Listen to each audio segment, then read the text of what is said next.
Elle était, et reste, l'organisation sous-régionale la mieux intégrée en Afrique. Comme communauté économique, la CEDEAO a plus ou moins réussi la libre circulation des personnes et des biens sans malheureusement parvenir à une monnaie unique. Mais assez rapidement, la CEDEAO s'est aussi transformée en une organisation politique agissant aussi bien sur le plan de la démocratie et la bonne gouvernance que la justice. Sans rentrer dans les détails, cette CEDEAO a aidé à amener la paix et la régularisation constitutionnelle dans un certain nombre de pays.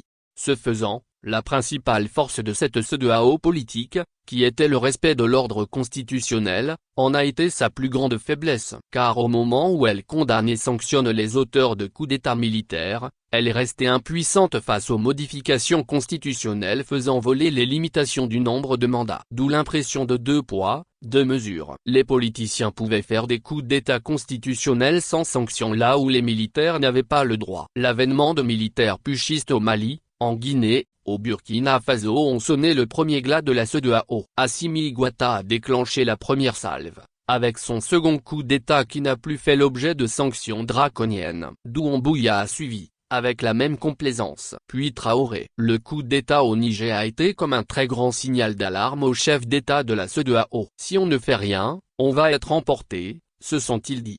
D'où la seconde erreur. Annoncer une intervention militaire sans en avoir ni la capacité, ni la volonté. Échec et mat. L'échec de mise en œuvre de cette intervention militaire a définitivement ôté toute crédibilité à la CEDEAO. Résultat, il n'y a même plus de sommet. On attend simplement que les sanctions économiques fassent leur effet et que les militaires nigériens tombent. Mais la CEDEAO a juste oublié un détail. Aucune barrière n'est infranchissable, aucun embargo étanche. La contrebande et la piraterie sont les plus vieux métiers du monde. Le Niger va finir par trouver un équilibre. L'estocade finale est venue du Mali et du Burkina Faso. À quelques semaines d'intervalle, les autorités maliennes ont annoncé le report sine-die des élections dans leur pays, alors que le capitaine Traoré a carrément signifié qu'il est hors de question de parler d'élections tant que les terroristes sévissent dans le pays. Doumbouya lui a même oublié qu'on appelle quelqu'un CEDEAO. Silence de l'organisation sous-régionale. C'était pourtant des engagements essentiels. Cette fois-ci,